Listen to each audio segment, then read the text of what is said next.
Mary Shelley was a 19th century English novelist, most famous for writing Frankenstein, arguably one of the most well-known Gothic horror novels, and according to many, the first true science fiction novel. Mary was born in London in 1797 to parents William Godwin and Mary Wollstonecraft, who were both famous writers and philosophers in their own right. Mary's mother sadly died only 11 days after giving birth to her. It was on a trip to Geneva that Mary Shelley first penned the story that would become Frankenstein, when the group of friends they were with were tasked with writing ghost stories, which they would share together later that evening. The book exists today as one of the most famous and culturally referenced horror tales of all time.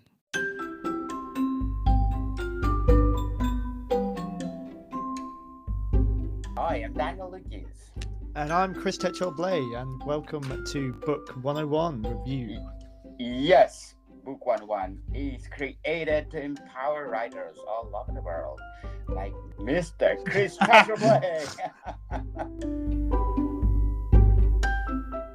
Mr. Chris Blay. Hey! Yes. How you doing, mate? It's great to be back. Yes, Mr. Chris. And last episode, we talked about one of your inspiration in writing, no other than Sir Dean Koontz, wasn't it? I think yeah. Yes, and we learn a lot from him, don't we? Oh yeah, all the time. I think we're going to learn a little bit more. Our topic today, actually, we were just talking actually before we came on that you've learned something already, and I'm definitely still learning about this particular writer. Her story is not well known, like her own story. Yes. So yeah. So unfair, Mr. Chris, that everybody knows this big phenomenal thing, but we don't know behind who created it, right? No, that's it. Yeah, it goes the name, I think. A lot of people will probably know the name. It's been cited on movie adaptations of the book that we're going to discuss as well. But yeah, it's one of those, I think, that their names become synonymous with a particular body of work, but you never really go beyond that to learning about the person, and like we're doing here, like I've done, and like you do with the other guests, is delving within their own story behind their story. That's what I love, and this is one that's really escaped me until recently, and yeah, it'd be fun to talk about. Yes, and who will be the great author that we're gonna feature today? We are discussing none other than Mary Shelley, who again, many people out there probably, like I just said, recognize the name. She is the author who one of her most famous works is one of the most famous works of all time. She was the author behind Frankenstein, none other than it's cited as the the first Gothic. Well, no, I mean I would say it's one of the. I think it was the first science fiction novel a lot of people class it as, and probably one of the first sort of Gothic horror ones as well. So it's groundbreaking, considering her own story is not very well known. Definitely. So Mary Shelley is well known in England. If you compare to the Bronte sisters, how famous they are. Wow, that's a big one. It's a great question for someone who had never read anything the Bronte sisters have ever done. But yes, I suppose that in itself, I know who they are. I have heard of a couple of books that they've written, so that just shows again a bit like Mary Shelley, I suppose. You know the name, at least one thing they've written because it was it's so timeless, I suppose. Sort of content wise, I don't know, having not read anything the Bronte sisters have written. I would say there's probably a vast difference. I don't think they dabbled in necromancy, you know, things like that. I Yes, mean, you know, yes. there's a bit more to Frankenstein than just that. You know, it's not no kind of magic; it's all science and stuff. I don't think they delved on that side. But in terms of popularity over here, again, it's only in the last couple of years that I realised Mary Shelley was actually British. So I think something I'll reference as we go through is a place I went to. I don't think it was last year. I can't think it was last year before. There's actually a place in England now which celebrates Mary Shelley. It's not just Frankenstein, the story of Frankenstein. It's Mary Shelley's own story behind that. So the fact that there's nothing like this before, it just kind of sums up to me. Yeah, she's probably as a writer not as well known even over here as someone like the Bronte sisters were, because I think again, a wider audience, maybe not everyone will have read Frankenstein. They'll know it, they'll know the cultural impact of it, but they won't necessarily have read it. So you kind of, unless you delve into these stories personally, I think you do lose sight of the, you know, you forget the people that wrote them. So yeah, that's probably one of the reasons I like that idea, because I like the ones that sit on the fringe and they're not completely mainstream, which is really odd to say about someone like Mary Shelley, who's written one of the most well-known books of all time. But as herself as a writer, as she was back when she wrote it, very much in the background. But you know, it's the fact we've got somewhere now that you can go to learn more about her is brilliant. But I really like the whole kind of niche aspect of it, I suppose. So, when and how did you first discover the story of Frankenstein for yourself? Okay, so unfortunately, you know, even on a book podcast, it would be lovely to say I read this, I picked the book up, and I fell in love with it from, you know, from reading the story first. Obviously not true. I, like a lot of people, I knew of Frankenstein through film and TV. Growing up as a kid in the 80s and 90s, obviously Halloween is a big thing. You know, the imagery of Frankenstein. I grew up watching The Munsters, which is obviously the imagery of Herman Munster is the typical image you visualize for Frankenstein. You know, the tall guy, green skin, flat top of his head, and, you know, bolts through his neck. So I already knew the imagery. I knew the name Frankenstein. I made the mistake for years until someone like I do now, I suppose, came to me and educated me to say, actually, you know, the monster isn't Frankenstein himself. He's actually called the creature, or Frankenstein's monster. It's put in my place. But the first time I connected with the story itself is I watched the Kenneth Branagh movie adaptation that was made in 1994. It starred Robert De Niro as the creature. It's a great topic of conversation amongst Frankenstein fans, because I think that's a real divider, that film, because some people, it's like Marmite, some people hate it. You know, they'll much prefer the old Hammer horror, the classic, Boris Karloff versions. I'm very much a fan of that, of Kenneth Branagh's one, because it was the first one I saw, and it's the closest one I feel to the book. So instantly I felt like I got a different flavor than a lot of people were if they were watching certain versions of it instead of that one. But yeah, it's not the most revered and respected version out there. Yeah. But I fell in love with that film. Kenneth Branagh in it is absolutely brilliant. I think if I wanted to be anyone in a movie, it would have been Victor Frankenstein, played by Kenneth Branagh. Anyone who's not watched it, you need to go out there. Even if you're forcing yourself to do it, please watch that version. It's fantastic. Beautifully made. And it was after that I didn't feel compelled to read the book. I wasn't a big reader. I've said this before, until I met my now wife. So it was probably, just trying to think, I remember reading Frankenstein when I was sat on the train coming down to Devon from where I lived at the time to see Marie, my wife. So we're talking about the early 2000s here, that I actually forced myself to read the book. And it was one of those, not a very big book, but I was intimidated by it straight away. Story, which instantly does put me off a lot because I like to read a book not knowing what's going to happen. So reading a book of something I kind of knew was a big thing for me, but I absolutely loved it. It is so immersive. And unlike some of the other classics out there, I think it's easier to read. I've tried reading Alexander Dumas, who did the Three Musketeers and The Man in the Iron Mask. Absolutely love those stories, but I couldn't read the books because his style is so. I don't know how to kind of sum it up. It's so oldie worldy, really, and it's very, very clever how they write, but they lose me a bit in the language. Mary Shelley is very, very much direct to the point, a lot like James Herbert, I suppose.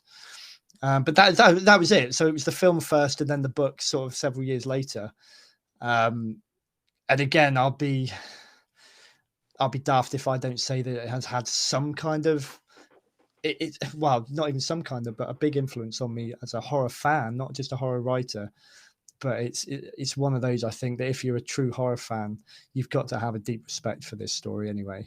So, as a horror fan, do you have nightmares when you are sleeping? Just in general, or from this book? From general. Just in general, yeah, I do. Yeah, that's a great question. I've not been asked that before, but yes, not all that often. So I think it's probably more disturbing when I do have them, because it's not a common occurrence, and when I do have them, it is certain things that manifest, I suppose, that make them scary for me. But yeah, I try to harness those and remember them where I can, because you never know, there's a good story in there somewhere if you remember them. Again, we just like my worst nightmares, you mean? Sort of, kind of, are we talking about specific subjects, like specific topics here, or just like my nightmares on the general scale? How scary. If we're talking just generally, they can be quite, I'd say 8 or 9, something like that. It takes a lot for something to creep into my mind and frighten me, I would say. But depending how deep I go and how real it feels, and it's weird, isn't it? Because nightmares come from you. You're dreaming this up.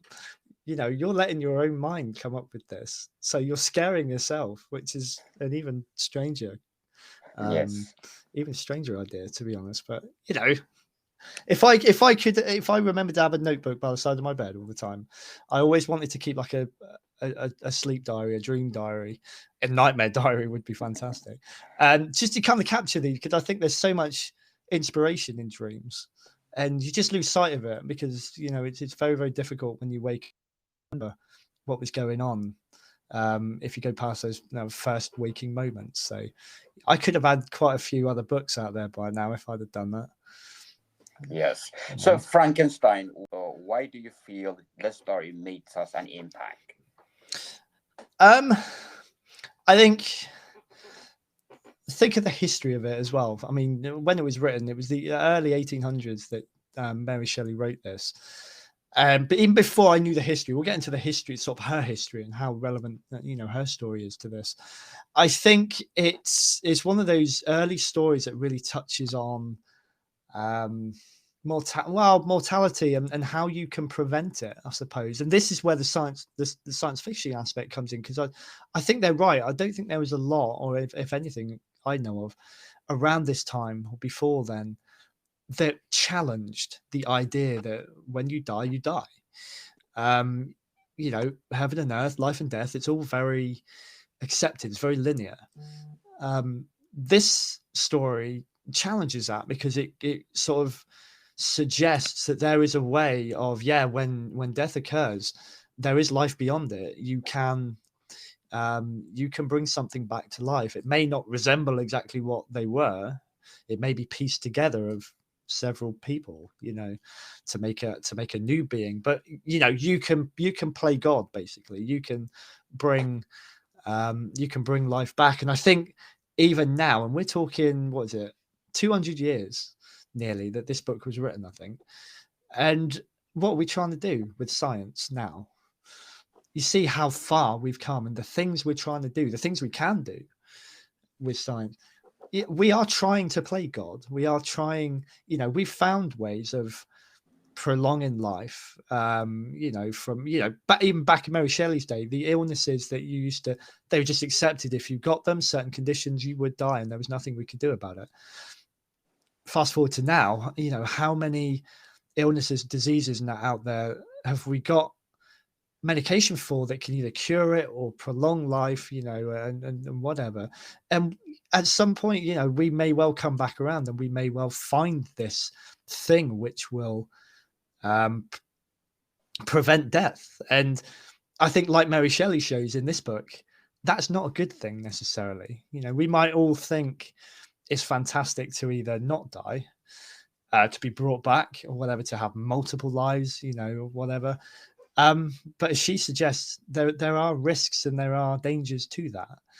And the fact the vision she had, I think even back then, it's scarily accurate and scarily relevant even today. So, that for me does it. I think, you can pick up a book 200 years later and still find something relevant in there.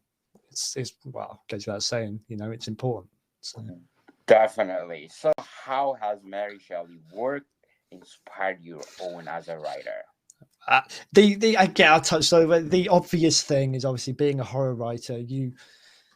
I don't think you can not credit Mary Shelley for having had some kind of even indirect influence, because for me, she was the one that really started the horror genre. And I touched on in our conversation about Dean Koontz, what I love about fiction is where certain genres can cross over. I'm not a massive sci-fi fan per se, but if it bleeds into something like horror, I think that can be quite scary. And that's exactly what Frankenstein does.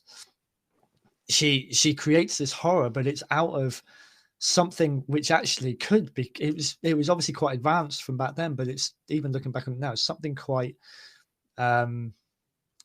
something that can be quite real, quite achievable. So I think obviously there is the direct influence, the fact that I loved Frankenstein before I became a writer. I loved the story. It's a tortured love story. So, I love that. Movies like The Crow and stuff like that, I might have mentioned before. Any kind of love story which is not a happy kind of, it all happily ever after, whatever. I like ones which go through twists and turns, and it's not always a happy ending, and that's definitely, in here. So what I've strived to achieve in some of my work is to have that kind of glimmer of hope. These tragic characters who exist, who are trying to do something. They've got a good heart. They've got good intentions. They've got something they're trying to achieve because it's out of desperation. Victor Frankenstein wants to bring back. It's the death of his mother that brings about his want to prevent death or bring people back, and find some way around that.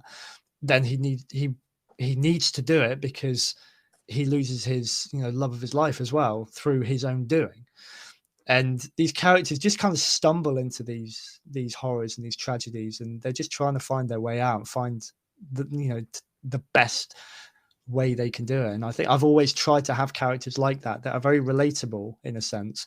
You feel sorry for, but then at the same time they get embroiled in these really horrific things that they never set out to do. They had good intentions at the start. So, hopefully that comes through in some of my work. I haven't really attempted anything directly, in correlation to something like Frankenstein. Some writers have. They've taken the mantle, like Dean Koontz again.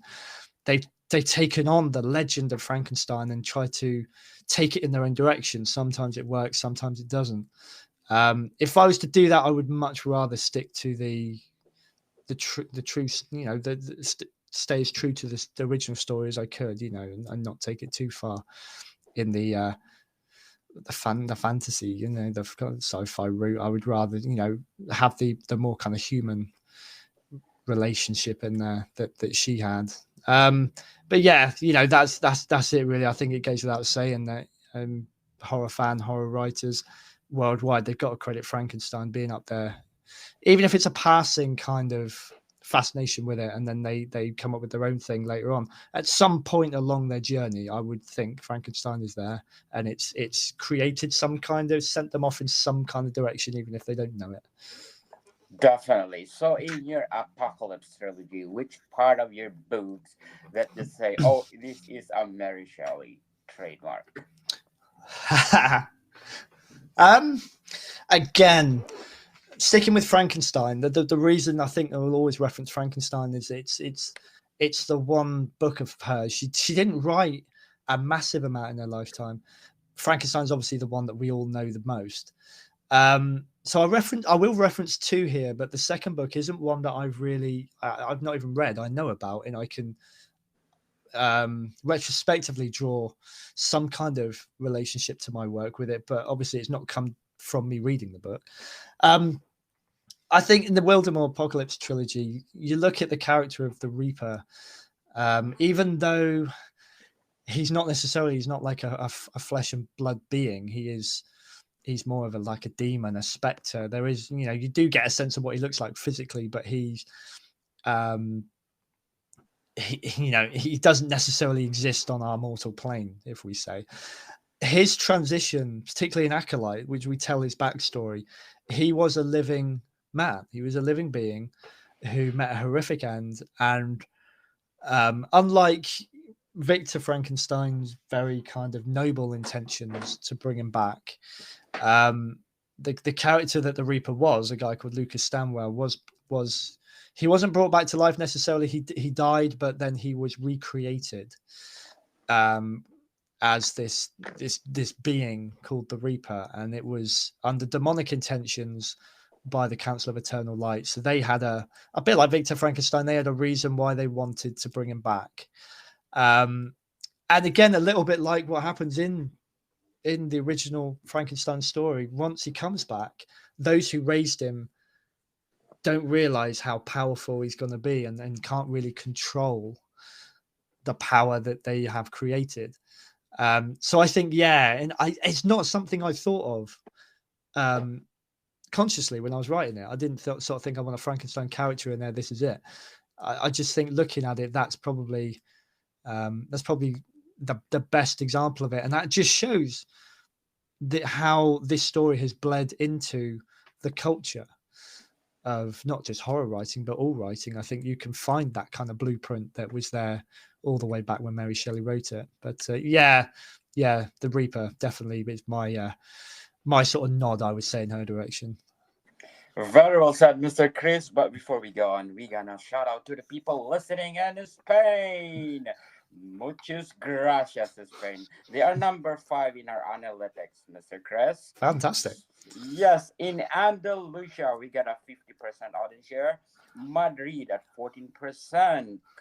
Catalonia, 12%. Valencia. Oh, I love your paella, Valencia, at 6%.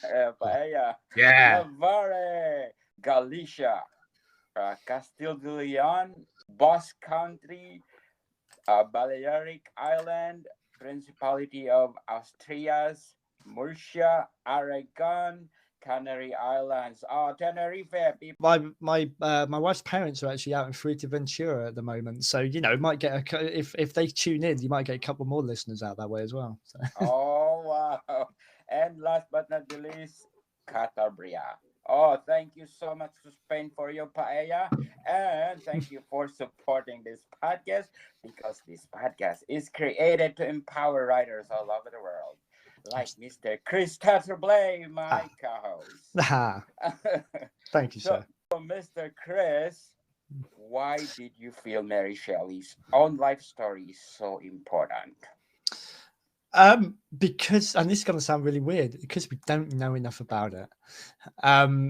It sounds a bit contradictory there, to be honest with you. But the more I've found out about it, so last year I hinted that we got somewhere over in the UK. I've got to give a shout out to the guys who run and opened the House of Frankenstein exhibit, attraction, all the above, in Bath, near Bristol in the UK. When we heard about this, my wife and I, we anything dedicated to Frankenstein, we were like, we've got to go and see it. We thought, even if we thought it was an exhibition at the time, which it is, but it's a lot more than that. And it's set up in a three Georgian townhouse. And what they've done is they've made this immersive kind of experience. You go through, you follow it through her journey basically through the house. You go up through the floors and you learn more about her story, not just the story she wrote, but her own life story. And it is a tragic. She lived a tragic life, and you can see almost how much of that is pulled through into her writing, and why she wrote about the things she did. Her own mother died when she was only, I think, 11 days old. So she never knew her mother. She met her husband, Percy Shelley. They had 3 kids together. I think 3 kids, but only one of them survived. The others died at a very young age. And then she lost her husband as well. And it's all this kind of, you really feel for her. The more that you learn about her, the more that you really feel for her. When you look at when she wrote Frankenstein, and the conditions under which she wrote it, I mean, it was just a friends gathering up in the mountains. I think they were in Geneva, which is great because obviously that's where she that's one of the settings in the book is Geneva. That's where Victor Frankenstein comes from. So she drew on obviously the world around her then. But they got together, and I think it was one night they decided they were going to sit around and write ghost stories. She wrote the kernels of what would become Frankenstein. When it was released, it wasn't released under her name because at the time, I think it wasn't really expected or respected that women were serious writers. So she didn't even release it under her own name. So she didn't get the recognition that she truly deserved. I mean, I think she did eventually, but certainly not to the level that she has gotten now since she died, unfortunately. But yeah, I mean, when you think of that, they say, it's the saying, isn't it, that you're not. What was the full saying? Not famous in your own time, or not appreciated in your own time. I think this is a great example of that, because how much just this one body of work, let alone the others that we could talk about, how important this has been. And when she's living at the time, she didn't even know the importance of it or what it would go on to become, because she almost had to, for a time, she had to hide away from the fact that it was herself that wrote it. And there were other men around her who could have taken credit for that. And that really angers me. So I'm really glad that, we get to learn more about her now. So I think the more people learn, don't just look at the book. The book is absolutely fantastic. Look into her story as well, because she has her own story, which is probably just as heartbreaking, and you really do garner a new respect for her when you find out. The other books that I'll touch on, again, I do have a copy of it. I bought it after we visited House of Frankenstein because I was so compelled to do so when I found out about it. Another novel she wrote before she died was called The Last Man, and it actually it's based upon the idea that a plague has decimated humankind, and there's just one man left, and it's his story. And this was literally, when we went to the House of Frankenstein, this was the first thing we did out in the open world after COVID. I think this was when the world started opening up again, and this was the first thing we actually went and did outside of our own house. So it felt very fitting that I found out that she'd written this post-apocalyptic almost book that could still be classed as quite relevant now. This is exactly what I was talking about at the beginning. She's such a visionary. 200 years ago, she had this idea which could come very, very true. And, we almost thought we were looking, staring it in the face when COVID was here. And, that's something that could still happen. We could bring around our own death, and we could find out what would happen if any one of us found ourselves to be the only person left. What kind of life is that? And the fact she had these ideas, and I'm quite I've become quite, passionate about, people finding out more about Mary Shelley. I think she is definitely someone who deserves to be researched a lot more. So there you go. Hopefully empowered a lot of people to go out there and find out. Yes, thank you, Mary Shelley, for creating Frankenstein, because until now, he's still echoing for our generation to Absolutely. come. Mm-hmm. So, do you think Apocalypse Trilogy will be the same as Frankenstein? Oh, I would love to. And you know what? I could that would make the fact that, you know, I don't sell millions of copies, and, you know, not many people, you know about my work. That would make me feel like that's fine then. If like after I've gone, if someone can pick it up and it can be as powerful and important further down the line, you know, a couple of 100 years down the line as Frankenstein is today. Oh, absolutely, that'd be fine. The fact that I'm not around to see it would be a little bit disappointing, I suppose. But hey, you know, I would have left my mark. So whether it can, don't know. We just need the right people to pick it up and find it and carry it on. Yes, a legacy of Chris Tetrablade. That's it. Yeah. So can you please invite our listeners to buy all your trilogy? Of course. Yes. Always open to a bit of self-promotion, obviously. Of course.